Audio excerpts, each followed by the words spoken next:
Can do is more than just an attitude. Can do is navigating today for a brighter tomorrow. It's the expertise to try to minimize risk while maximizing opportunities. Can do is being right here for you through every eventuality. Can do is Canaccord Genuity Wealth Management. Visit candowealth.com to see how we can help you build your wealth with confidence. Investment involves risk, and you may not get back what you invest. It's not suitable for everyone. It's the week ending Saturday the 13th of January, and this is The Week Unwrapped. In the past 7 days, we've seen Rishi Sunak announcing emergency laws to exonerate around 800 postmasters wrongly prosecuted in the post office scandal, Emmanuel Macron appointing Gabriel Attal as France's next Prime Minister, and South Korea agreeing an historic ban on dog meat. You can read all you need to know about everything that matters in The Week magazine, but we're here to bring you some stories that passed under the radar this week. Big news not making headlines right now, but with repercussions for all our lives. I'm Ollie Mann, and let's unwrap the week. And joining me today is the host of the One Decision podcast, Julia McFarlane, the science and climate journalist, Jessica Hullinger, and comedian and writer, Sachandrika Chakrabarti. Julia, you're up first. What do you think this week should be remembered for? Taiwan going to the polls in a free and fair election, potentially for the last time.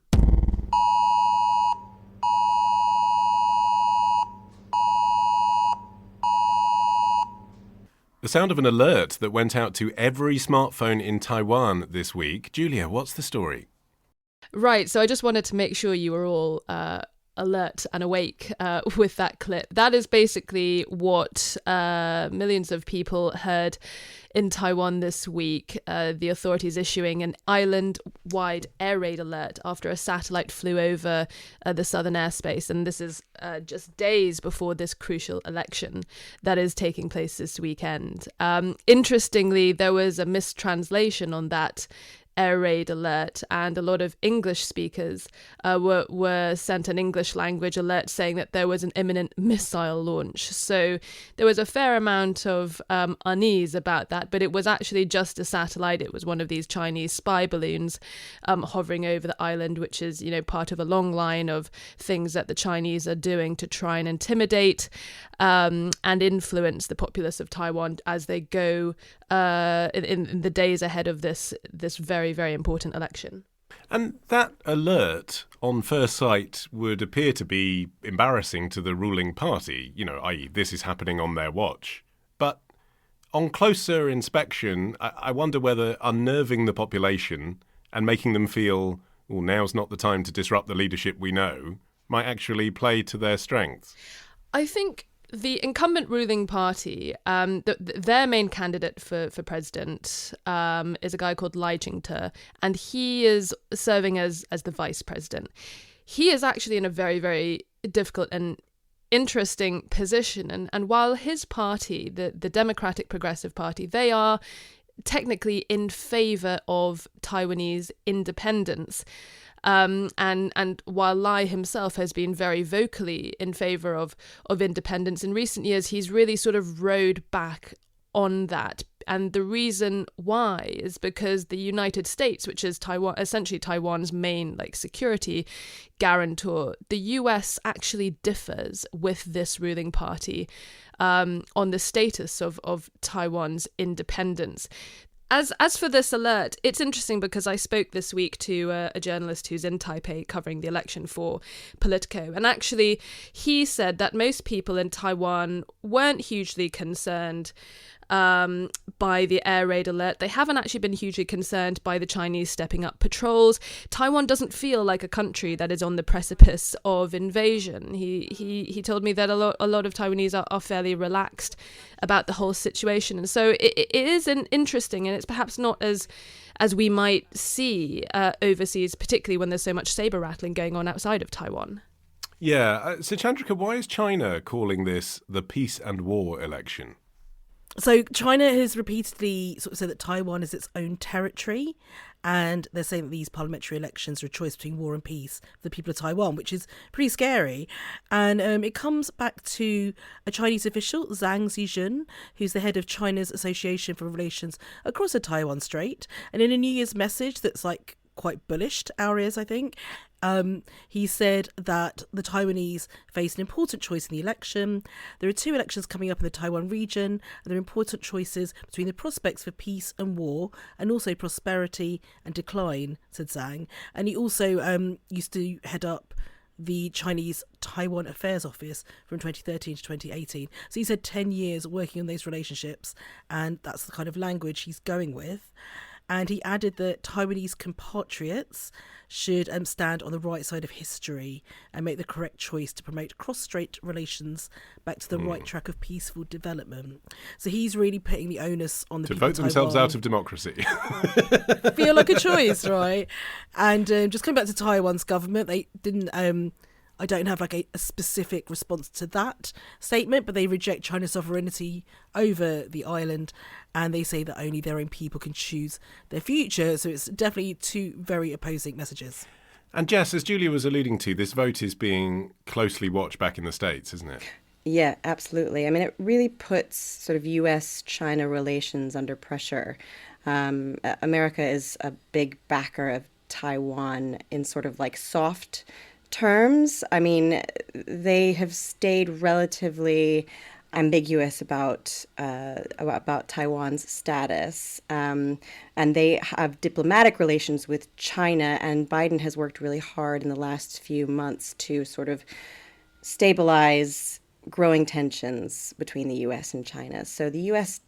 doesn't want to be put in the position of having to put action to words, right? So Biden has also said, we will back Taiwan if China tries to invade or escalates or whatever. I mean, that's a controversial statement as it is, but it also reflects sort of growing support from politicians within the U.S. for Taiwan. I mean, Nancy Pelosi rather infamously went in 2022 to Taiwan, which was like explosive and unheard of. But yeah, so like Biden is in a bit of a difficult position. He said, we'll back you. I don't think he wants to be put in the position of having to escalate those tensions for a number of reasons, certainly economic reasons. Yeah, I mean, if China were to, if tensions were to rise between China and the U.S., there could be problems with imports and exports. There are already issues there raising inflation in the U.S. So, yeah, I would also say that I guess quietly American officials may be sort of hoping that Mr. Lai doesn't win. I don't know that they would say that out loud, but I mean, I think the point is that escalation in tensions with Taiwan would be terrible, and China refuses to engage with him at all. So it puts America in a bit of a difficult position. What about for those voters, Julia, and there must be some who actually want closer ties with China? Is there a choice for them? I mean, who is it that the Chinese want them to vote for? Yeah, it's really interesting because the Taiwanese have incredibly close ties with China. They share language, they share culture, they share a common history. And, for a while, it was Taiwan that housed the Chinese government in exile when they were fighting against the communists in the middle of the 20th century. And so you've got tens of thousands of Taiwanese who work in the mainland and go back and forth really quite regularly. You have families that go across the border. A lot of Taiwanese are really concerned with their economy. There is a housing crisis, there's a cost of living crisis. It's interesting that all 3 candidates, and this really is a sort of a 3-man race with the main incumbent party we've discussed, who are pro-independence, the main pro-Beijing main opposition, and then this sort of wild card guy who's very interesting. He's a former trauma surgeon, and he's trying to carve out a niche between the 2 of them. But all 3 candidates have said that they are open to starting talks with Beijing, open to talking to them about either de-escalation or indeed a trade deal. And it's interesting because the former opposition, when they were last in power, the then president was going forward to open talks with China about a trade deal, and he had to stop because there were these protests initiated by students. There were people occupying the legislature. The mood seems to have changed. The Taiwanese seem to be quite pragmatic and practical. And like so many elections, it's the economy, stupid. They are concerned about self-determination and about their independence, but they're also concerned about their economy and their standard of living. And so, Chandrika, some of these rallies in Taiwan, they're more like parties, aren't they? I mean, there's no disillusionment about democracy, is there, on display? You just feel like they're this close to playing like D-Ream, and it's things can only get better. It's this idea of participation in democracy. It's like really overt. It's as New York Times calls it, they have someone on the ground there, as if a variety show and a disco crashed into a candidate's town hall meeting. That might make me go if my local one was like that. Basically the Democratic Progressive Party, they got their presidential candidate Lai Ching-te, and they're introduced to the crowd at one of these like gigantic rally party things. You've got this huge crowd. They've got chants going on. They're saying Dong Suan, which sounds like get elected, but also like frozen garlic. So they've got like in jokes. They're chanting frozen garlic. And then basically these rallies have come around sort of since the 90s. And that's when Taiwan went from a sort of a country under martial law to a multi-party democracy that it is today. And these rallies kind of make the people feel like they're completely involved and that they're driving a democracy. It's part of the Democratic Progressive Party's brand, these wave-making rallies. So un-British, isn't it? Can you imagine if our candidates were forced to stand up and dance and shout frozen garlic so that they could get elected? They had no choice but to participate. Is it not the same thing as inviting Oasis to 10 Downing Street in 1997? Like, it's kind of a similar vibe. It's where politics and entertainment overlap, right? And it's a way of making people feel like they're part of a tribe, I suppose. Like, you're all together in this, yelling frozen garlic, and it's funny, but it's also for a greater cause. So it's really interesting to see how different countries try and like foment that in their populations. Yeah, well, I suppose the greater cause, Jess, being united and being an independent identity to China. That's the thing that they're all trying to foster, isn't it? Because of what's coming. Yeah, I think that's right. And I think it's really amazing the way that like no one seems to take for granted the fact that they have the option to vote.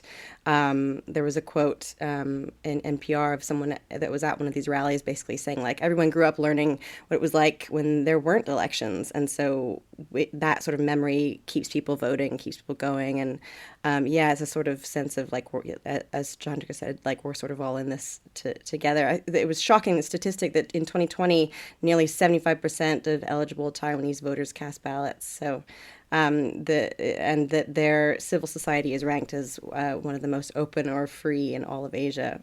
And just finally, Julia, I mean, what do you think is going to happen? Both who do you think might win, but also generally, what do you think is going to happen with Taiwan? Because these fears about Xi Jinping's plans for Taiwan aren't baseless. They're based on a pronouncement he made back in 2021.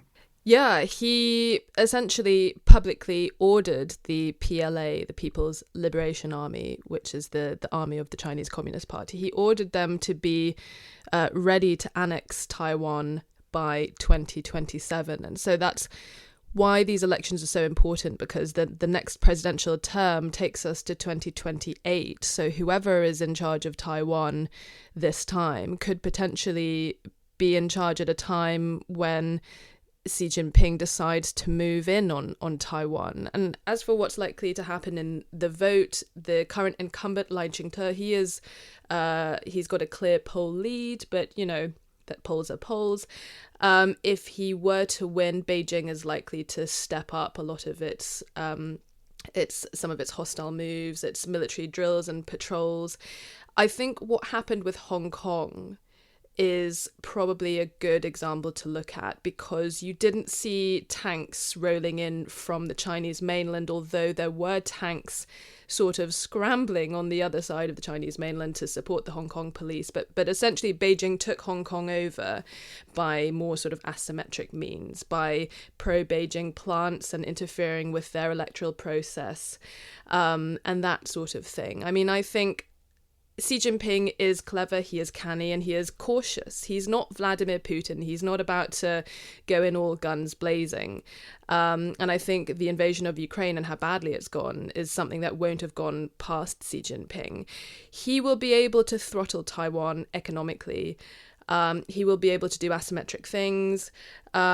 He can still be very hostile to Taiwan, and doing things that way will make it quite hard, I think, for the US to respond militarily to asymmetric means. And so I suspect that this might be the last time that Taiwan has a totally free and fair election, to be honest. I think it's only a matter of time before China muscles in on Taiwan, because Taiwan's existence as a free, open, democratic country with freedom of press and freedom of opinion, that is an existential threat to the Chinese Communist Party and their grip of power. They don't want the Chinese to see how the Taiwanese live and to start thinking that they want some of that democracy for themselves.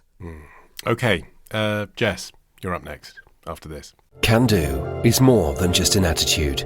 Can do is navigating today for a brighter tomorrow. It's the expertise to try to minimize risk while maximizing opportunities. Can do is being right here for you through every eventuality.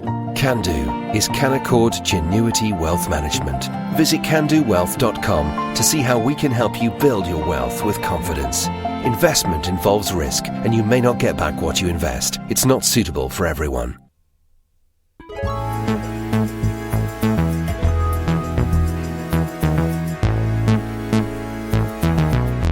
Okay, Jess, your turn. What do you think this week should be remembered for? Please forgive me for this. Ice, maybe?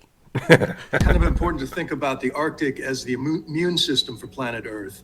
And if it goes, it makes all of our problems get much worse, much faster. We've known it's been heating up there 4 times faster than most of the globe. 2021, it rained at the highest peak in Greenland for the first time. Last year, a hurricane managed to push warm air up there and created this late melting pattern. Now looking at the numbers and the satellite data, it looks like it's losing about 12 to 13% of sea ice per decade in September there. And I think we have animation from NASA that just shows a time lapse from satellite images of just how dramatically it's gone away. And the main factor here is that all that white ice is reflecting sunlight and deflecting all the sun's energy there. Bill Weir, CNN chief climate correspondent, speaking in June last year. Jess, what's been happening this week? This week, researchers set off for the Arctic. And they're set to arrive sometime this weekend. And they are planning to launch a rather wild experiment. And their plan is to try to refreeze some of the Arctic sea ice that is melting very dramatically and very quickly. And they want to do this through a method of geoengineering, by which they would drill into the sea ice, into the seawater beneath the ice, install a pump, and then pump the water from below up on top of the ice, where it would, in theory, freeze very quickly. And the idea being that they believe that this would create more ice and sort of set a sort of domino effect where it would like make the ice thicker, make it freeze more quickly, and help it to refreeze.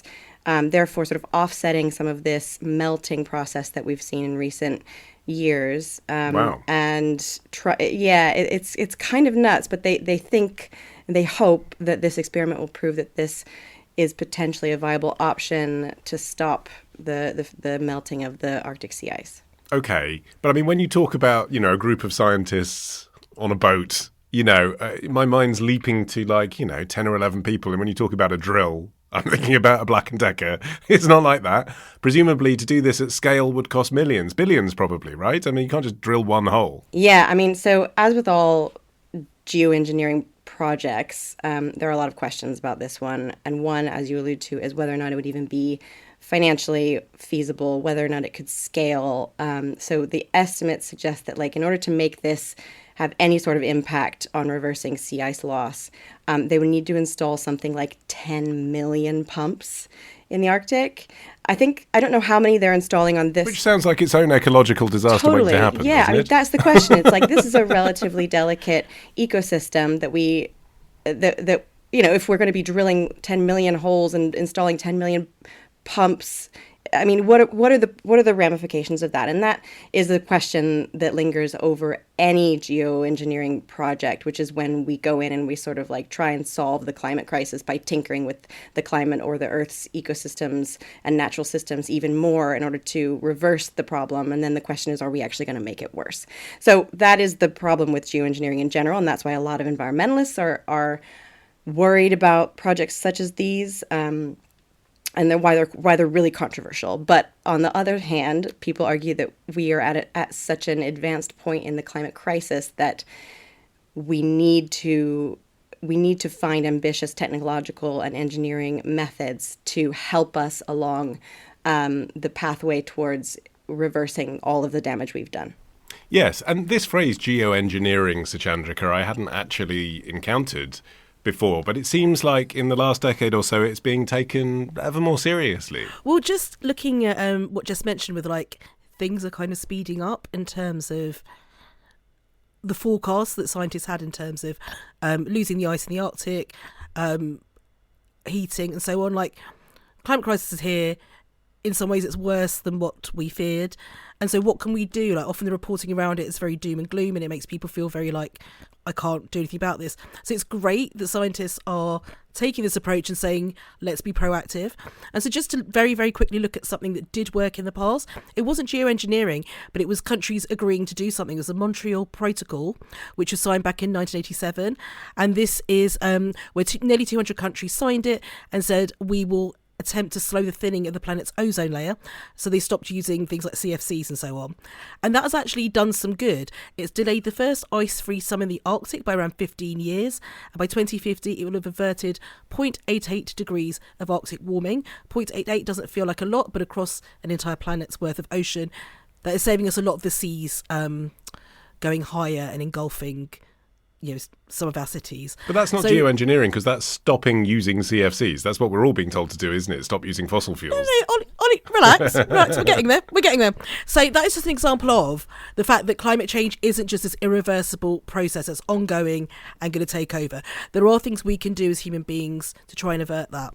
So we're at a place now where we have much less time. 1997 was quite a long time ago, horrifyingly, because to me it was surely just 2 decades ago. No, it's not. So now we've got geoengineering, which is trying to take this much more hands-on approach. And what Jess has mentioned with like all these 10 billion drills and things sounds like terrifying. But the New York Times asked the very big question that we've all been asking, which is, can $500 million save this glacier? When they ask these questions at the headline, it's usually a no, but you want it to be a yes.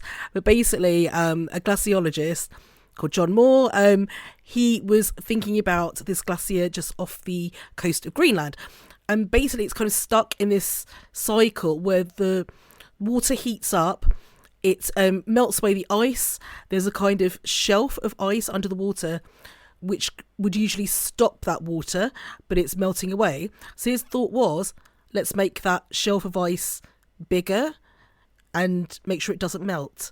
And so he's working on that project. So I think, again, the way that scientists are kind of going, let's be really serious about engineering our way out of this crisis. I mean, people thought the Montreal Protocol wouldn't work, and it has done some good. So maybe this is the answer. Are you an optimist as well, Julia? I mean, I would have to say I'm not. Going back to Jessica's British scientists and the drills, and I have a question, not that these very clever scientists don't know what they're doing, but seawater presumably is full of salt, and sticking that on top of ice I wonder if that's going to lead to more ice forming. I mean, I'm seriously confused about that. But I think, Ollie, you're talking about a lot of the, some of these geoengineering ideas, which I think reflect the fact that people are increasingly pessimistic about our ability to slow down global warming, that some really batty ideas are now being considered. I was reading, The Economist had a piece on this about how some of these really wild ideas are now being openly discussed, having been derided for a lot of time. There's one idea about shooting sulfur into the air, kind of mimicking, when supervolcanoes erupted and released a whole bunch of sulfur into the atmosphere, which basically blocked sunlight. And that was something that led to dramatic global temperatures cooling. And people are now suggesting, oh, well, maybe we should shoot loads of sulfur into our atmosphere to try to slow down global warming. And that, to me, seems like a very desperate, very potentially risky idea. I mean, I think, the question about optimism or pessimism, I think we are really running out of time. I mean, there were all these headlines recently saying that 2023 was the warmest on record. That's now becoming an annual occurrence. Every year is now the warmest year on record. And I think people now openly in established scientific circles now talking about reenacting supervolcanic eruptions and trying to recreate periods of dramatic global cooling as a result of all this to try and buy us more time to phase out fossil fuels and stop global warming. I think that indicates that we are now getting desperate. Although I suppose, Jessica, running out of time, then giving scientists the impetus to try and reverse time, if you like, can still be an optimistic story in that sense. Ideally, it would be great if everyone just gave up fossil fuels overnight, but since that isn't going to happen, being able to reverse trends with science, it feels like something that in the climate apocalypse narrative isn't given much time. But actually, if it is possible to reverse trends, then we buy some time back, don't we? Yeah, I agree. I mean, I think that one reason why it hasn't been talked about or it hasn't been taken seriously until recently is because there's a concern among environmentalists and scientists who have been screaming about the climate crisis for years and the need to reduce emissions. I think there's been a fear that if they even start to propose that we could engineer our way out of this, that the world would take that as an excuse to sort of carry on as normal and to keep on emitting. And I think now that the general consensus is shifting dramatically away from that concern and more towards we can reduce emissions and still need to engineer our way out of this. That has given scientists the freedom to sort of experiment and think deeply about what this would look like and how we would do it responsibly. And to your point, Julia, about the fears of how this could all go wrong, those are all legitimate. And I think that it's good that this is being talked about more openly and that experiments such as this one are being carried out, because the danger is that we just start trying things willy-nilly and that they do go wrong and we can't get out of it. And so doing things on a small scale such as they are now is actually a really, in my opinion, quite a good sign. And the more we experiment, the more we try new things on a small scale, the more likely we are to succeed on a big scale. Okay, so Chandrika, it'll be your ideas on the table next after this.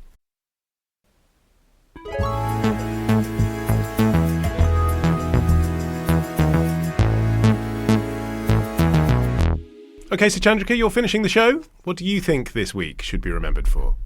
Oh, let me just search for that on my TikTok. Oh, wait, I can't. If you have a business, you need to see this. Here's how to find viral trends on TikTok. Instead of waiting for the trends to pop up on your For You page, just go to the TikTok Creative Center. You can see the top 100 hashtags, filter them by industry or region, and you can see the top 100 trending videos. You can also see the top performing ads and filter them by campaign objective, so you can get an idea of what's working. Follow for more tips. A video from TikToker I Am Nico Rojas released back in 2021, but his advice there would not be accurate as of this week, Sir Chandrika. Yeah, that's right. So TikTok's Creative Centre has come under the microscope of the news this week. So Creative Centre is available for anyone to use if you've got a business account. It's geared towards brands and advertisers seeing what's trending on the app. But now it's very quietly removed those permissions, so people can no longer find specific hashtags, including quite innocuous ones. And then links for hashtags related to US politics, they've stopped working. Hashtags around the Israel-Hamas conflict, they've stopped working. And TikTok says the tool is just now focused on sharing data on the top 100 hashtags within different industries such as pets or travel, which obviously is avoiding politics. Okay, so if you're a business or a brand or an influencer that's using this service as a professional, you can no longer search hashtag Israel to see who's paying to get the tag and which viral videos are flying around. But a TikToker user can still type that in and see what the videos are, right? You won't get sort of the numbers of them, so you won't get a sense of the proportion of which users are supporting one side in their videos or supporting the other side. And slightly more important than that is TikTok also gave access to some academics and researchers who have now come up with this report and let them look at how to use these hashtags and what's trending and allow them to use it for analysis. And this has actually come from them. So in the past, TikTok has sort of limited the use of terms around Uyghur genocide and Tiananmen Square, which makes you start to think that how much is the Chinese government involved in this kind of stuff. And then hashtags around US politics have always been a bit tricky. And now anything around Gaza and Ukraine is kind of hard to find. So it just means that if you're trying to see what people are saying on TikTok or what proportions there are, you can't really find that out anymore. It's an interesting decision, isn't it, Jessica? Because around the world, TikTok and ByteDance, their parent company, are trying to look more transparent and open so that governments are willing to work with them, particularly in the US. And this conversation did reach a peak at the end of last year around the Israel-Hamas war, where people were saying, look, there's more people sharing, free Palestine than there is support to Israel. But they had an answer to that, which was, well, we've got more users in Arab countries. But if you look at what proportion of Americans are endorsing this hashtag, it's actually more people, etc. By being open with the data, they were able to try and knock down some of what they saw as myths that were being perceived around it. And yet, they've made themselves more secretive now. I think that is interesting. I'm struggling with how to think about this because on the one hand, it feels a little bit like they just didn't think through how this was going to be used. Like they opened this tool to everybody basically, and they were like, here you go, have a look, you can see how things are trending and who's doing what, and that seemed very transparent, and it seems a little bit like they just didn't think about how that would be utilized, and so they sort of shot themselves in the foot by rolling it out, and now they've had to yank it back, saying like, okay, you're going to use this in ways that we don't want you to, and therefore we're going to take it away. Which is what? What was the thing that they were actually particularly worried about, do you think? Well, I think they're worried about people accusing TikTok of basically managing or hiding certain videos, right, that have certain tags on them, hashtags on them, around topics that are particularly controversial or the issues that China doesn't want people to know much about or to be talking about. And so this goes into the whole question of whether or not China is controlling or has any influence over TikTok, which is a huge concern in the U.S. A lot of U.S.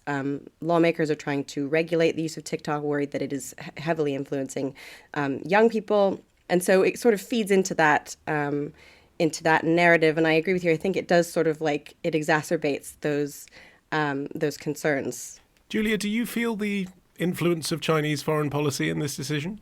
I think this is interesting because there are several Senate committee investigations on TikTok's impact, particularly on children and schools and anti-Semitism. And like anecdotally, a lot of people can just go on the app and see that it is very hard to find certain things that clearly are topics the Chinese government doesn't want people to see, such as stuff around Tiananmen Square or the Uyghur genocide in Xinjiang.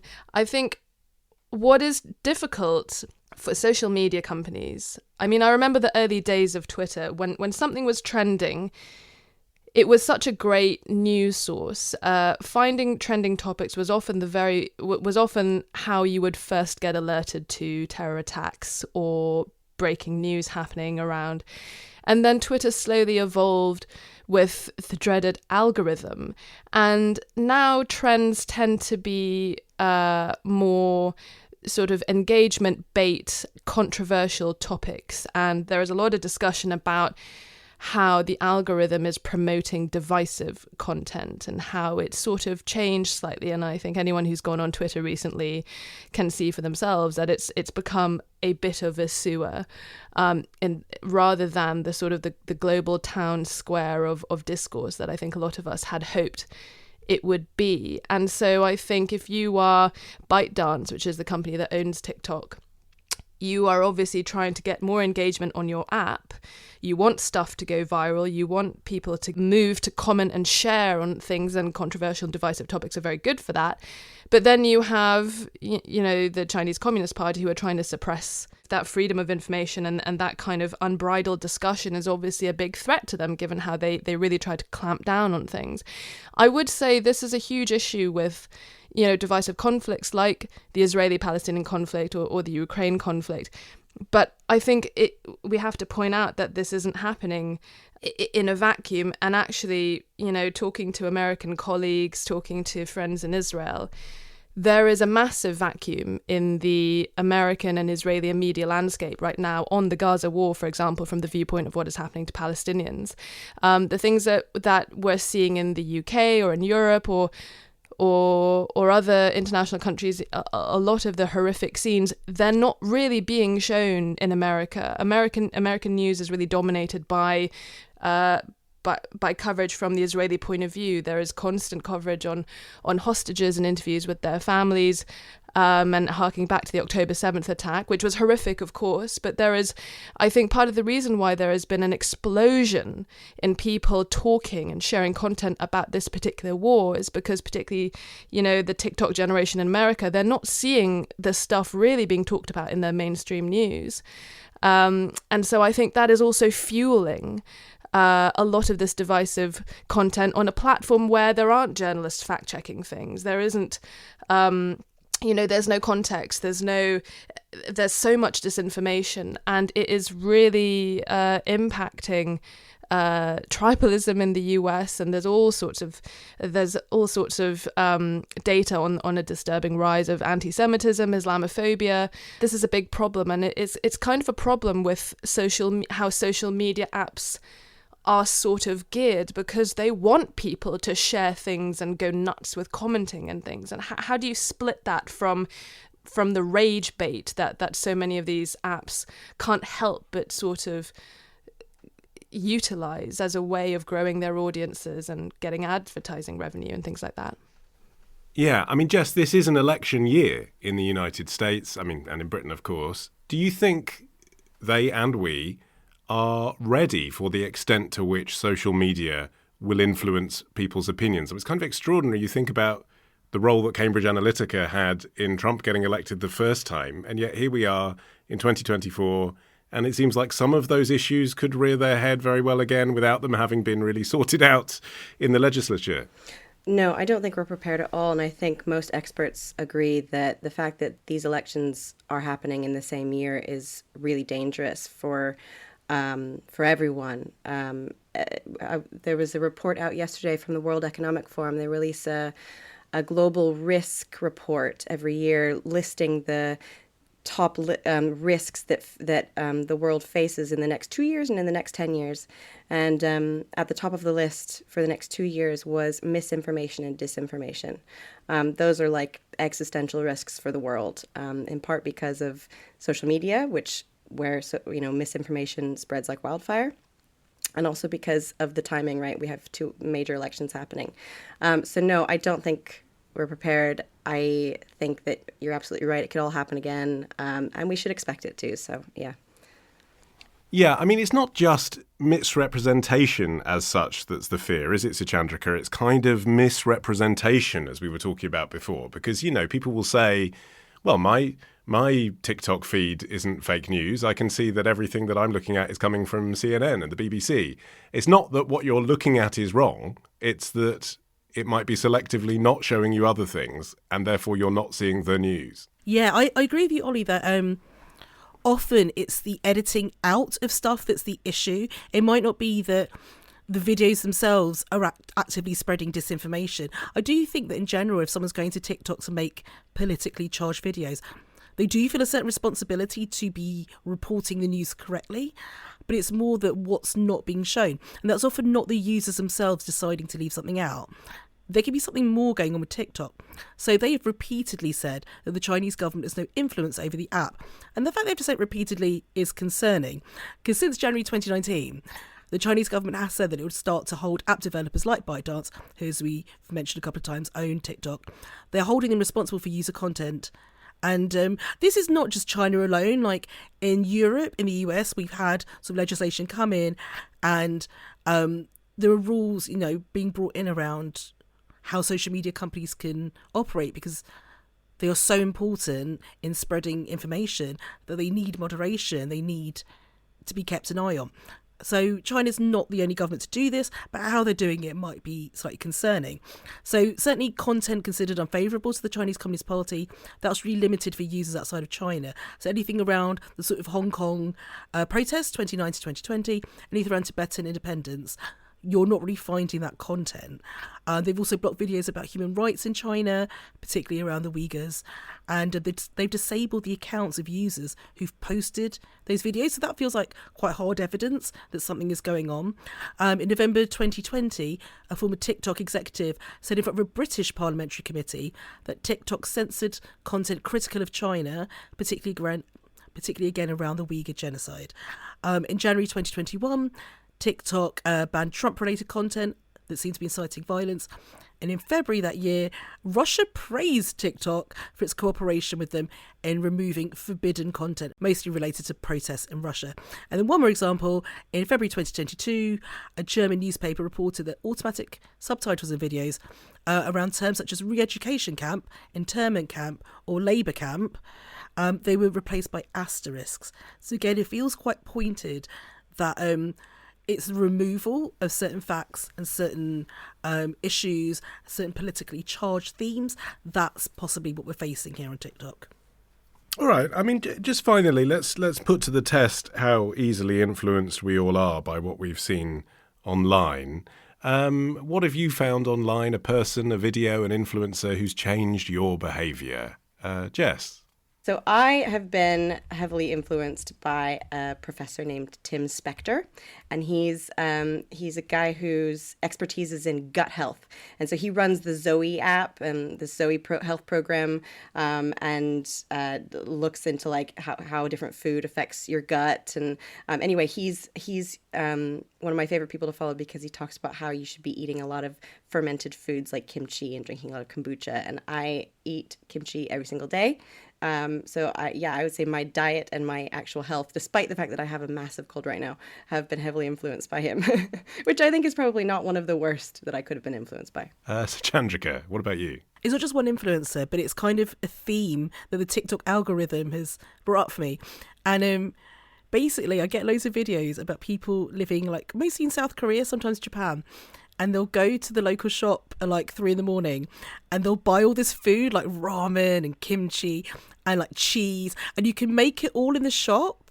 And I've not been going to corner shops at 3 a.m, but I think I'm eating more ramen as a result. And I always this ties into what Jess said.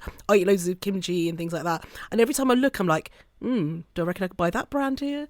So I am getting very influenced by people's midnight munchies, essentially. Right, you don't want to spill kimchi all over someone's shop. That's going to stink. Julia, what about you? Who have you been influenced by online? Present company accepted, of course. Ollie, who have I not been influenced by online? I am the lowest hanging fruit for advertisers and influencers. I have a wardrobe of yarn, and I'm now someone who goes to knitting festivals, and that is all based on something that I saw on my feed about how lovely and cozy knitting was, and now it is one of my most defining personality traits. What will I make for dinner? It'll be something that I see on Instagram.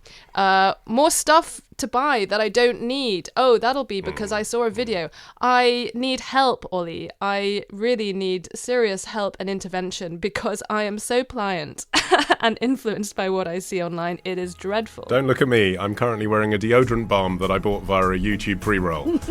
My thanks to Julia, Jess and Sachandrika. You can follow this show for free and get every episode as soon as it's released by searching for The Week Unwrapped wherever you get your podcasts and tapping follow. You can also get 6 free issues of The Week magazine with a trial subscription when you go to theweek.co.uk/subscribe. In the meantime, I've been Ollie Mann. Our music is by Tom Morby, the producer, Sophie King, our Rethink Audio. And until we meet again to unwrap next week, bye-bye.